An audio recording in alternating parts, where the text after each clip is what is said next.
اسلام بڑا شائستگی کا، تہذیب کا معتدل اور خوبصورت دین ہے۔ انسانی زندگی میں کوئی شخص کوئی بھی کام کرتا ہو، لیکن اگر وہ کام بے ترتیب ہو،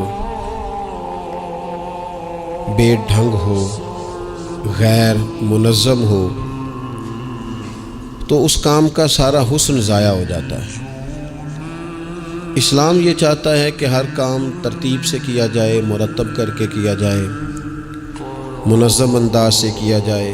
انسان اپنی زندگی میں عبادت سے لے کر تجارت تک اپنی زندگی کے ہر شعبے میں نظم و ضبط کا مظاہرہ کرے۔ اگر چیزیں نظم و ضبط سے ہٹ جاتی ہیں، قاعدے سے ہٹ جاتی ہیں، تو کوئی بھی کام ہونے کے باوجود بھی لطف نہیں دیتا، فائدہ مند نہیں ہوتا۔ ہم یہ دیکھتے ہیں کہ مسلمانوں نے بہت ساری چیزوں کو بے ترتیب کر لیا ہے۔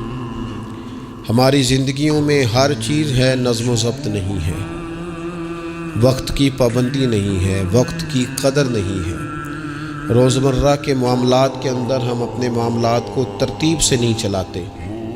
کبھی کوئی کام کرتے ہیں تو اسے کیے ہی جاتے ہیں، اعتدال سے ہٹ جاتے ہیں، اور پھر اسی کام کو اس طرح چھوڑ دیتے ہیں کہ جیسے کبھی کوئی لینا دینا ہی نہیں تھا۔ اس سے انسان ایک بھرپور زندگی نہیں گزار سکتا، وہ وقتی اور جذباتی فیصلوں کا قائل ہو جاتا ہے۔ اس کی زندگی کے اندر ہر چیز ایک مخصوص وقت کے لیے اور ایک مخصوص ٹائم کے لیے آتی ہے، اور ایک مخصوص ٹائم کے لیے وہ چیز وہاں سے رخصت ہو جاتی ہے۔ اس میں کوئی شک نہیں کہ ہم انسان ہیں، ہمارے اندر کمزوریاں ہیں، باوجود کوشش کے بڑی جگہوں پہ غلطیاں، سستیاں، کمزوریاں رہ جاتی ہیں۔ لیکن کچھ لوگ اپنے ذہن سے کوئی منصوبہ بندی کرنا ہی نہیں چاہتے۔ ہو جائے گا، اللہ کرم کرے گا، اللہ بڑا مہربان ہے، بھئی یہ ساری باتیں ٹھیک ہیں، لیکن اسی کریم رب نے کہا ہے صبح اٹھو، اسی کریم رب نے کہا ہے کہ وقت پر نیند پوری کرو، اسی کریم رب نے کہا ہے کہ ان الصلاۃ کانت علی المؤمنین کتابا موقوتا، فرمایا بے شک نماز مسلمانوں پر مقررہ وقت پر فرض ہے۔ اسے اپنی ترتیب سے، وقت کے حساب سے تم نے ادا کرنا۔ یہ نہیں ہو سکتا کہ تم کہو جی میری آنکھ 9 بجے کھلتی ہے تو میں فجر 9 بجے پڑھوں گا، اس کا ٹائم 6 بجے ہے تو تمہیں 6 بجے ہی فجر پڑھنی پڑے گی۔ اپنے مقررہ وقت پر چیزیں جب تک نہیں رہیں گی تب تک رضا الہی کا حصول بھی ممکن نہیں ہوتا۔ ہم چونکہ غیر منظم زندگی گزارتے ہیں، بے ترتیب زندگی گزارتے ہیں، تو اس لیے بہت سارے کام جو کرنے کی ہم پوزیشن میں بھی ہوتے ہیں وہ کام بھی ہم سے ہو نہیں پاتے۔ ایک تو بہت سارا مسئلہ لوگوں کا یہ ہے کہ کل کر لیں گے، انشاءاللہ ہو جائے گا، آپ دعا کریں ہو جائے گا، آپ فکر نہ کریں ہو جائے گا۔ اس کا معنی کوئی نہیں نا، اس کا مطلب کوئی نہیں۔ آپ کیا کہہ رہے ہیں؟ آپ کہیں میں نے شروع کر دیا ہے، آپ دعا کریں۔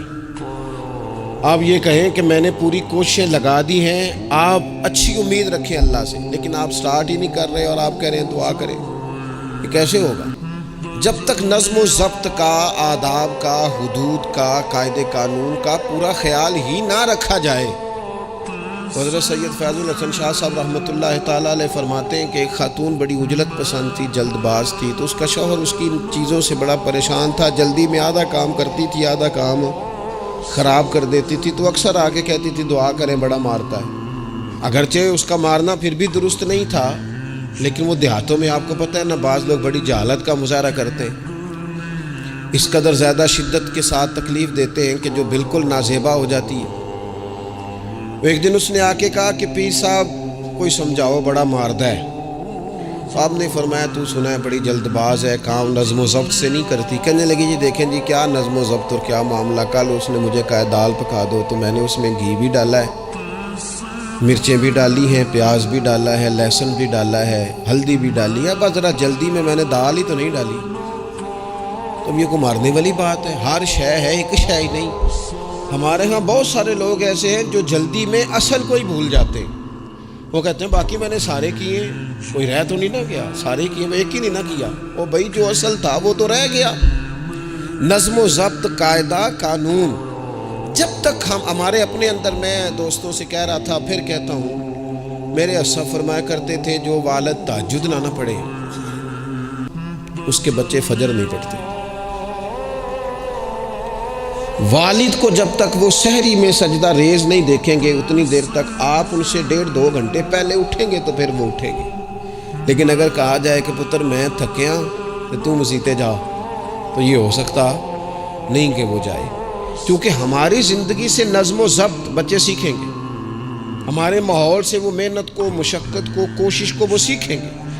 اگر ہم اپنے ماحول میں نظم و ضبط نہیں لائیں گے تو آنے والی نسل کے اندر نظم و ضبط منتقل ہو سکتا، تو اس کے منتقل کرنے کے لیے ضروری ہے کہ پہلے ہماری زندگی کے اندر نظم و ضبط، آپ دیکھیں شریعت اسلامیہ نے ہر کام کا نظم و ضبط بنایا ہے۔ نماز اللہ کی عبادت ہے نا، بستر سے اٹھ کر سیدھا مسجد میں آ کے جہاں آپ کا جی چاہے نماز پڑھنے کی اجازت نہیں ہے۔ آپ اٹھیں، آپ کا لباس پاک ہونا چاہیے، آپ نے وضو کیا ہوا ہو، آپ کو سمت قبلہ کا پتہ ہو، آپ کا منہ کعبہ شریف کی طرف ہو، جس جگہ آپ نے نماز پڑھنی ہے وہ جگہ پاک ہو، آپ کا لباس پاک ہو، وقت کا تعین ہو، نماز کے آداب آپ کو آتے ہوں، آپ بیت اللہ شریف کی طرف رخ کریں گے، کانوں تک ہاتھ اٹھائیں گے، آپ ان ہاتھوں کو منظم طریقے سے باندھیں گے، وقت پر رکوع کریں گے، رکوع میں کمر سیدھی ہونی چاہیے۔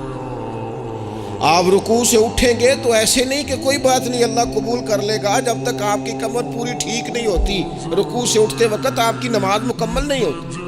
آپ سجدے میں جائیں گے تو پیشانی جمنی چاہیے، ناک جمنی چاہیے، آپ کے پاؤں کی انگلیاں زمین پر لگنی چاہیے۔ آپ جب تک پوری ترتیب سے نماز نہیں پڑھتے، رب کی عبادت ہے نا، کریم بھی بڑا ہے نا، مہربان بھی بڑا ہے نا، غفور بھی بڑا ہے، لیکن اگر مرتب طریقے سے نہ پڑھو تو وہ تو نماز قبول نہیں کرتا۔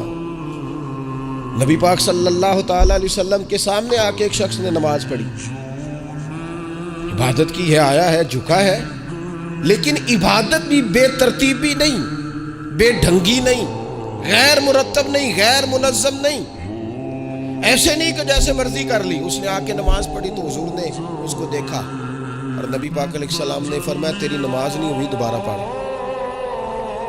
اس نے دوبارہ پڑھی۔ یہاں تو لوگ ناراض ہو جاتے ہیں۔ ایک دفعہ طالب علمی کی بات ہے، میں ایک جگہ نماز کے لیے وضو کر رہا تھا تو ایک صاحب نے وضو کیا، بڑی جلدی میں آئے اور جلدی میں وضو کیا تو ان کا ایک ٹخنا خشک رہ گیا۔ تو میں نے ان کی خدمت میں بڑی، چونکہ بزرگ تھے، بڑے تھے مجھ سے، میں نے بڑی عرض کی، میں نے کہا وہ آپ کو خیال نہیں رہا آپ کا ٹخنا خشک ہے؟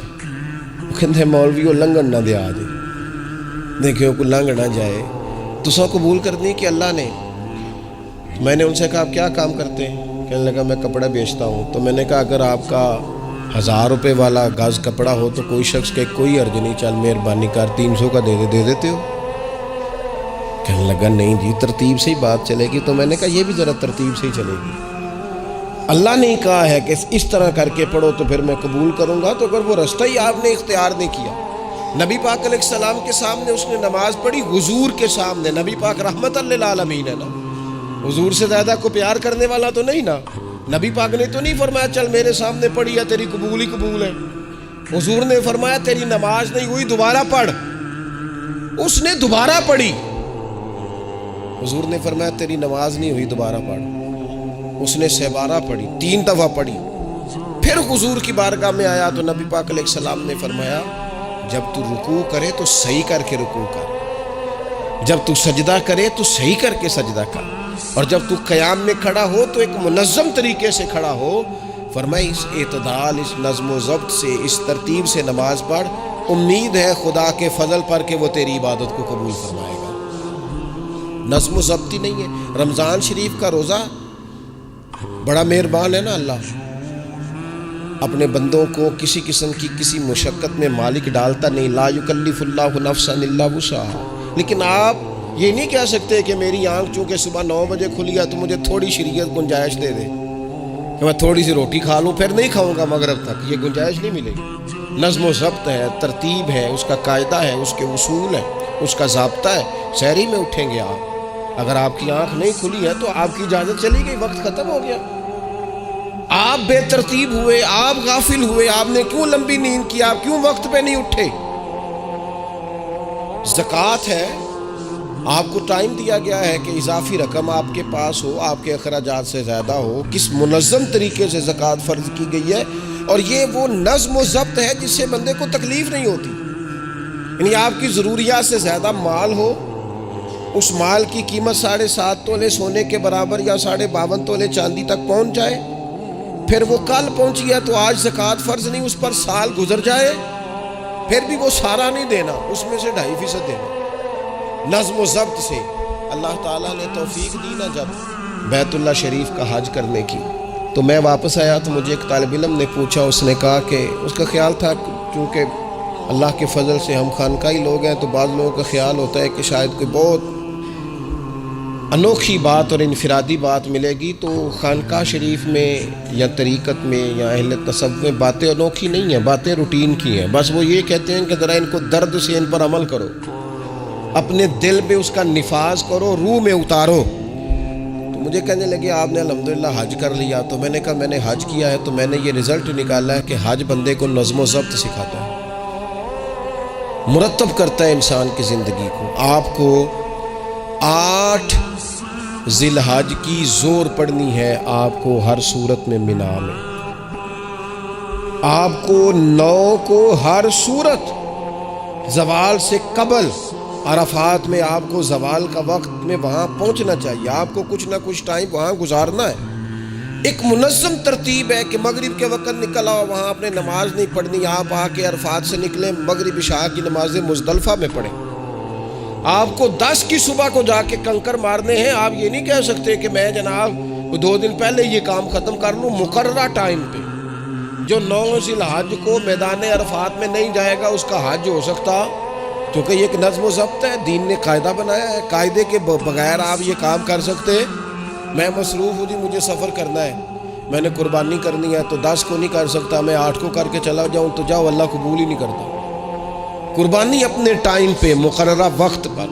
نظم و ضبط پوری عبادات اسلامیہ میں آپ دیکھ لیں، نظم و ضبط ہے، اصول ہے، قاعدہ ضابطہ ہے. وہ ہمارے یہاں کچھ لوگ نا درویشی کی بنیاد پر بھی جہالت پھیلاتے ہیں، وہ کہتے ہیں جی اسی درویش لوگ ہیں جی، ہم کسی نظم و ضبط کے قائل نہیں. اس کا کیا معنی ہوا جی؟ وہ درویش تو تنظیمیں نہیں چلاتے، تو درویش کیا چلاتے ہیں؟ جہالت چلاتے ہیں. درویش ہی تو تنظیم چلا سکتا ہے، درویش ہی تو ادارہ چلا سکتا ہے، درویش ہی تو ایک منظم سلسلہ تعلیم آگے لے جا سکتا ہے، چونکہ اس کی زندگی میں نظم و ضبط ہوتا ہے، اس کی زندگی ایک پورے قاعدے کے مطابق مرتب ہوتی ہے، اس کی زندگی میں ٹائم ٹیبل پوری ترتیب سے ہوتا ہے. تو یاد رکھیے گا کہ نظم و ضبط ایک حسن ہے. آپ دیکھیے شریعت اسلامیہ کس طرح سے ہماری تربیت کرتی ہے. شریعت تو کہتی ہے باقی ساری چیزیں تو ایک طرف رہ گئیں، کسی کے گھر بھی جانا ہے تو نظم و ضبط سے جانا ہے. آپ کے بھائی کا گھر ہے، آپ کے دوست کا گھر ہے، آپ کا قریبی تعلق ہے، بغیر اجازت جا سکتے ہیں؟ دین نظم سکھاتا ہے. قرآن مجید فرقان حمید نے کہا یا ایھا الذین آمنوا لا تدخلوا بیوتا غیر بیوتکم حتی تستأنسوا وتسلموا علی اہلھا. کیا کرو؟ اگر کسی کے گھر جاؤ نا تو پہلے جا کے اجازت لو. یا ایھا الذین آمنوا، اے ایمان والو. کن سے کہا؟ صاحب کسی کے گھر میں داخل ہونا ہے تو پہلے کیا کرنا ہے؟ اجازت لینی ہے. اہل خانہ کو سلام کرنا ہے، اور اگر وہ اجازت نہ دیں تو پھر ان کے گھر میں داخل ہے. نبی پاک علیہ السلام 3 دفعہ دستک دیتے تھے، اجازت نہیں ملتی تھی تو لوٹ آتے تھے. جھگڑا کیا ہے؟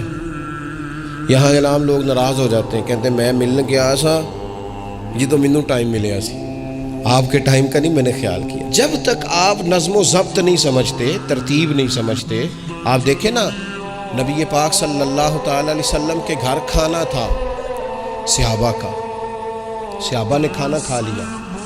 بہت سارے لوگ ایسے ہوتے ہیں جو کھانا کھانے کے بعد بیٹھ جاتے ہیں، شادیوں پہ، بیاہ پہ آپ دیکھتے ہیں گپ شپ لگنے لگتی ہے، دیر تک بیٹھے رہتے ہیں. تو وہاں بھی کچھ لوگ بیٹھ گئے، کوئی اچھی گفتگو، کوئی دین کی، کوئی خیر کی بات ہونے لگی. نبی پاک علیہ السلام 2-3 دفعہ تشریف لائے، ان کو دیکھا. یا ایھا الذین آمنوا لا ترفعوا اصواتکم فوق صوت النبی ولا تجہروا لہ بالقول. نبی پاک صلی اللہ تعالی علیہ وآلہ وسلم کی بارگاہ میں تو آواز اونچی نہیں کرنی، تم نے اس طرح چلا کر بات نہیں کرنی، اس طرح لوگ آپس میں کرتے ہیں. دھیما لب لہجہ، یا ایھا الذین آمنوا لا تقولوا رائنا وقولوا انظرنا، لفظوں کے چناؤ میں احتیاط کرنی۔ وہ دیر تک بیٹھے رہے، بات چیت ہو رہی ہے، حضور دو ایک دفعہ آئے، واپس چلے گئے۔ اللہ تعالیٰ نے قرآن نازل کر دیا، فرمایا میرے محبوب کو تکلیف دیتے ہو؟ جب کھانا کھا چکو تو اٹھو، اب جاؤ، ختم ہو گئی دعوت، ٹائم مکمل ہوا، اب کوئی کام کرنے دو۔ میرے عزیز، اپنی زندگی میں یہ ماحول بنائیں، ان چیزوں کو لے کر کے آئیں جو چیزیں ہمارے لیے ضروری ہیں۔ اگر ہم یہ کام نہیں کریں گے تو پھر زندگی میں یا تو ہمارا وجود کسی کے لیے اذیت کا باعث بنے گا، تکلیف کا باعث بنے گا، یا ہمارا لب و لہجہ اس طرح کا ہو جائے گا کہ ہم باوجود محنت کے اس کا کوئی نتیجہ نکال سکیں گے۔ محنت ہو رہی ہے لیکن نظم و ضبط سے نہیں ہو رہی، بے ترتیب ہو رہی ہے، بے تکی ہو رہی ہے، تو بجائے زیادہ مشقت کے نتیجہ تھوڑا ہے۔ اس لیے نظم و ضبط اپنی زندگی میں، قاعدہ قانون۔ میرے رسول پاک علیہ الصلوۃ والسلام نہ لوگوں کو قانون توڑنے سے منع کرتے، حضور علیہ الصلوۃ والسلام لوگوں کو اطاعت امیر کا حکم دیتے، امیر کی فرما برداری کی بات سناتے، فرماتے اگر تمہارے اوپر نک کٹا حبشی غلام بھی امیر بنا دیا جائے جو کتاب اللہ کے مطابق تمہیں حکم دے تو اللہ کے محبوب فرماتے ہیں اس کی بات بھی سننا اور اس کی فرما برداری بھی کرنا، پیچھے نہ ہٹنا۔ تم یہ نہ دیکھنا کہ یار یہ تو نک کٹا حبشی غلام ہے اور میں تو معاذ اللہ اس سے بہتر ہوں، اس کی فرما برداری کرنا۔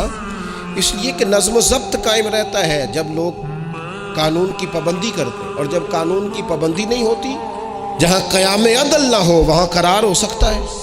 حضرت عمر جیسے لوگ اگر عدالتوں میں پیش ہو سکتے ہیں، اگر خود رسول پاک علیہ السلام اپنا آپ پیش کرتے ہیں صحابی سے، وہ کہتے ہیں جی آپ نے مجھے چبو دیا ہے صفیں سیدھی کرتے تیر یا نیزہ، تو میں بدلہ لوں گا، تو حضور پیش کرتے ہیں اپنا آپ۔ حالانکہ وہ تو دور محبت تھا، عرض کی حضور کس نے بدلہ لینا تھا، نہ آپ نے کوئی تکلیف دی تھی، یہ تو وجود چومنے کا بہانہ تھا۔ لیکن نبی کریم علیہ الصلوۃ والسلام نے جو ہمارے سامنے اسوہ رکھا ہے، اس میں یہ ہے کہ یہ نظم اس طرح کا ہونا چاہیے کہ کوئی شخص بھی قاعدے قانون سے بالا تر۔ حضور علیہ السلام نے فرمایا 3 لوگ سفر کریں تو ایک کو امیر بنا لیں، ورنہ بار بار بحث ہوگی، ایک کہے گا یہاں ٹھہرنا ہے، یہاں کھانا کھانا ہے، یہاں نماز پڑھنی ہے، دوسرا کہے گا یہاں 3 سفر کرو تو ایک کو اپنا امیر مان لو۔ نظم و ضبط سے زندگی گزارو، مرتب کر کے زندگی۔ ہمارے ہاں یہ ہوتا ہے کہ نظم و ضبط نہیں ہوتا، ہمیں اپنے کام سے زیادہ نہ دوسروں کے کام کا پتہ ہوتا ہے، اپنے مدرسے سے زیادہ دوسرے مدرسے کا پتہ ہوتا ہے، اپنے کالج سے زیادہ دوسرے کالج کی معلومات ہوتی ہے۔ ہم کیا کرتے ہیں؟ ہم اپنے کام سے زیادہ دوسرے کے کام میں ٹانگ اڑاتے ہیں، نظم و ضبط گڑبڑ ہو جاتے ہیں، ایک دوسرے کے کام میں مداخلت کرتے ہیں۔ اپنا کام مرتب طریقے سے کیا جائے، جس نظم میں جس جگہ ہمیں ڈیوٹی دی گئی ہے ہم اس ڈیوٹی کے پابند ہیں، ہم اس کو پورے غور سے کریں، پوری توجہ سے کریں، پورے انہماک کے ساتھ کریں۔ اپنے کام پر ہم جب تک توجہ دیتے ہیں تو کام ٹھیک رہتا ہے۔ اسی طریقے سے رسول پاک صلی اللہ تعالی علیہ وسلم نا گھر کے باہر بھی پورے نظم و ضبط کے قائل تھے، پوری ترتیب۔ آپ دیکھیں حضور صفوں کا درست ہونا بڑا پسند کرتے تھے، نماز ہی پڑھنی ہے نا، کھڑے ہو گئے ہیں نا، لیکن حضور نے دعا دی، فرمایا صفیں سیدھی کرو، اللہ تمہارے دل بھی سیدھے کر دے۔ حضور نماز کی جماعت سے پہلے اعلان کرتے بھئی اپنی صفوں کو درست کر لو۔ حضور پسند کرتے کہ بالکل اس طرح مرتب ہو کے لوگ نماز پڑھیں، کوئی چیز بھی غیر مرتب یہاں جناب کوئی شخص بھی قطار میں لگنے کو تیار نہیں، باری کا انتظار کرنے کو تیار نہیں ہے۔ بینک میں ہمیں ذرا پہلے بلا لیا گیا تو ہم کہتے ہیں اللہ نے بڑی عزت دیتی ہے، اور پھر کچھ پروٹوکول تو بے جا ہے، سوائے تکلیف کے اور کچھ دیتے۔ میں نے جنازوں پہ دیکھا ہے، کسی عالم کا جنازہ پڑھا ہے، کسی بڑے آدمی کا، تو وہاں 15 لوگ ہوتے ہیں ٹوٹل جو جنازہ نہیں پڑھنے دیتے، وہ گھسے ہوتے ہیں آگے، میں نے چہرہ دیکھنا ہے، میں نے اگلی صف میں کھڑے ہونا ہے۔ یہی حال محافل میں ہوتا ہے۔ نظم و ضبط پیدا کریں، کسی چیز کو بے ترتیب نہ کریں، کوئی کام بھی بے ڈھنگا نہ ہو۔ نبی اکرم صلی اللہ تعالی علیہ وسلم کی مجلس مبارک میں جب کوئی شخص آتا تھا نا تو حضرت ابو بکر صدیق اسے سائڈ پہ لے جاتے تو کہتے تھے تمہیں پتہ ہے اللہ کا قرآن کہتا ہے حضور کے سامنے آواز اونچی نہیں کرنی۔ اسے پہلے آداب مجلس سکھاتے تھے، نظم و ضبط سکھاتے تھے، حضور کی بارگاہ میں حاضری کا طریقہ سکھاتے، پھر نبی پاک صلی اللہ تعالی علیہ وسلم کی بارگاہ میں پیش کرتے تھے۔ ہمارے بے صبرے ہو جانے کی بڑی وجہ بھی یہ ہے کہ نظم و ضبط نہیں، ہمارے جلد باز ہو جانے کی وجہ یہ ہے کہ نظم و ضبط نہیں، ہماری طبیعت جو بہت زیادہ ڈسٹرب ہو جاتی ہے، ذہنی الجھاؤ پیدا ہوتا ہے، اس کی وجہ بھی یہ ہے کہ نظم و ضبط نہیں ہے۔ ہم بعض چیزوں میں اتنے زیادہ تلخ ہو جاتے ہیں، اور تلخی کی وجہ سے یہ بنتی ہے کہ مزاج میں کوئی نظم و ضبط، کسی باری کا انتظار نہیں، کوئی ٹھہراؤ نہیں، کوئی گنجائش نہیں۔ ماحول میں نظم و ضبط پیدا کریں، زندگی میں نظم و ضبط پیدا کریں، اپنے بچوں میں نظم و ضبط لائیں، اپنے اداروں کے اندر نظم و ضبط پیدا کریں، اور پھر حوصلہ رکھیں، ہمت رکھیں، تحمل مزاجی پیدا کریں۔ نبی اکرم صلی اللہ تعالی علیہ وسلم نے اپنے گھر میں اپنے ٹائم کو 3 حصوں میں تقسیم کیا تھا۔ ہم گھر کے اندر جاتے ہیں، اپنا ٹائم تقسیم نہیں کرتے۔ یہاں تو کوئی بندہ مطالبہ کرتا ہے تو ڈانٹ کے چپ کرانے کی کوشش کرتے ہیں، تھکا ہوا ہوں خبردار بات نہ کرنا۔ آپ نے چپ کرا دیا، چپ کرانے سے بغاوت پیدا ہوتی ہے، نفرت جنم لیتی ہے۔ یہاں چپ کرا دیتے ہیں، یا اگر ہم کوئی بات کرتے ہیں تو وہ کوشش کرتے ہیں کہ اس وقت جان چھوٹے، یہ دن گزرے کل دیکھیں گے۔ اس سے کیا ہوتا ہے، اس سے جو شخص آپ کے سامنے بیٹھا ہے اس کی امید ٹوٹتی ہے، وہ کہتا ہے یار یہ کیا معاملہ ہے۔ بچوں کی امیدیں ٹوٹتی ہیں، گھر والوں کی امیدیں ٹوٹتی ہیں کہ یار یہ تو جان چھڑا رہے ہیں۔ نبی اکرم صلی اللہ تعالیٰ علیہ وسلم جب گھر تشریف لے جاتے تھے تو حضور اپنے وقت کو 3 حصوں میں تقسیم کرتے۔ ایک حصہ پورا ٹائم رسول پاک گھر والوں کو دیتے، ان کی بات سنتے، بلکہ حضرت عائشہ صدیقہ فرماتی ہیں جب تک گھر میں رہتے کوئی نہ کوئی گھر کا کام ہی کرتے رہتے، حضور ٹائم دیتے۔ ایک حصہ یہ، دوسرا حصہ ٹائم کا نبی پاک صلی اللہ تعالیٰ علیہ وسلم نے آرام کے لیے رکھا ہوا تھا۔ حضور آرام کرتے، لیٹتے، باقاعدہ حضور علیہ الصلوۃ والسلام اپنے وجود اطہر کو بستر کے اوپر رکھتے، آرام فرما ہوتے، صحیح معنوں میں آرام کرتے۔ اور تیسرا حصہ نبی پاک علیہ السلام نے عبادت کے لیے رکھا ہوا، گھر والوں کا کام کاج کیا، عشاء ہوئی آرام کیا، پھر تہجد کا ٹائم ہوا تو حضور عبادت کے لیے اٹھ کے کھڑے ہو گئے۔ یہ گھر کے اندر، مسجد میں نہیں، مسجد کا تو جو عبادت کا ماحول ہے نماز کا وہ الگ ہے، گھر کے اندر اس بات کو اچھی طرح سمجھ لیں کہ گھر کے اندر جب آپ جائیں، اب تو بڑوں کی شکایتیں آنے لگی ہیں، پہلے بچوں کی آتی ہیں، اب تو 50 سال کے آدمی کی شکایت آتی ہے کہ گھر آتے ہی موبائل کھول لیتا ہے، ادھر ادھر دیکھتا ہی نہیں، کچھ سنتا ہی نہیں۔ اس طرح تو ہمارے اپنے ہم سے ٹوٹ جائیں گے، بکھر جائیں گے، ہمارے بچے خدا جانے کیا سوچنے لگیں گے، کسی اور سمت نکل جائیں گے۔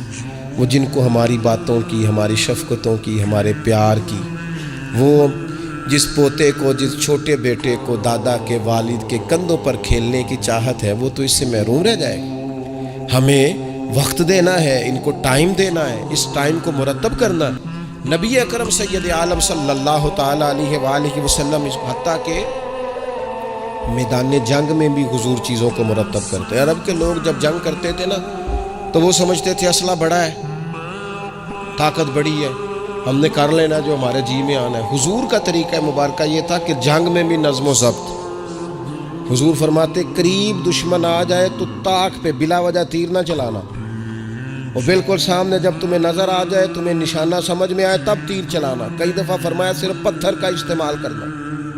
حضور علیہ الصلوۃ والسلام لوگوں کو کہتے کہ تم نے یہاں پہاڑ کے چوٹی پہ کھڑے رہنا ہے، تم نے جنگ ہی نہیں لڑنی، تم یہاں ہراول دستے کے طور پر پشت پہ کھڑے رہو، جب تک میں تمہیں حکم نہ دوں تم نے یہاں سے ہٹنا نہیں ہے۔ این جنگ کے موقع پر بھی رسول پاک صلی اللہ علیہ وسلم نظم و ضبط کا مظاہرہ کرتے، ترتیب مقرر کرتے۔ آپ یقین کریں جن اداروں کے اندر نظم و ضبط ہے، جن کے اندر اصول ہے، جن کے اندر قاعدے ہیں، وہ اپنی پیشہ وارانہ کام سے کبھی بھی پیچھے نہیں ہٹتے، اور جہاں یہ کام نہیں ہوتا وہاں بڑی ساری چیزیں نقصان کا شکار ہوتی۔ این حالت جنگ میں بھی نبی اکرم نور مجسم صلی اللہ تعالیٰ علیہ وسلم نظم و ضبط کا خیال کرتے۔ یہ جنگ احد میں نقصان ہوا تھا نا وقتی طور پر، اس کی وجہ بھی یہ بنی تھی کہ حضور نے جن صحابہ سے کہا ہٹنا نہ، ان سے اجتہادی خطا ہو گئی، انہوں نے سمجھ لیا کہ جنگ تو ختم ہو گئی ہے، وہ ہٹ گئے، ان کے ہٹنے سے نقصان ہوا، 70 لوگ شہید ہو گئے۔ اگر وہ نظم قائم رہتا جہاں حضور نے کھڑا کیا تھا تو کبھی یہ کام نبی پاک صلی اللہ تعالیٰ علیہ وآلہ وسلم نا اجتماعیت کی بات کرتے تھے، مل کے رہنے، اختلاف رائے ہو جاتا ہے لیکن ہمارے ہاں لوگ پتہ کیا کرتے ہیں، اندر رہ کے اختلاف نہیں کرتے، چھوڑ کے جا کے اختلاف کرتے ہیں۔ یہ مخلص نہ ہونے کی علامت ہے۔ جو لوگ مخلص ہوتے ہیں وہ اندر رہ کے رائے کے اختلاف کرتے ہیں، وہ کہتے ہیں یار میں چھوڑ کے تو نہیں نہ جا سکتا، میں ادھر ہی رہوں گا، جو کمزوریاں ہیں جو غلطیاں ہیں ان کو ہائی لائٹ کروں گا، رہوں گا۔ اسی لیے نبی پاک علیہ السلام کے صحابہ مختلف قسم کے مشورے دیتے تھے۔ تو سرور کائنات علیہ السلام اجتماعی نظم کی بات کرتے۔ ایک مقام پہ حضور نے صحابہ کو دیکھا کہ چھوٹی چھوٹی ٹولیاں بنا کے الگ الگ بیٹھے ہوئے ہیں۔ تو نبی پاک علیہ السلام نے فرمایا یہ شیطان تمہیں الگ الگ کرتا ہے، اور فرمایا جس طرح بکریوں کا بھیڑیا ہوتا ہے، انسانوں کا بھیڑیا شیطان ہے۔ جب کسی کو مجمع سے الگ کر لیتا ہے، حضور فرماتے ہیں جسے بھیڑیا بکریوں سے الگ کرتا ہے نا، پھر اس کا شکار کرتا ہے۔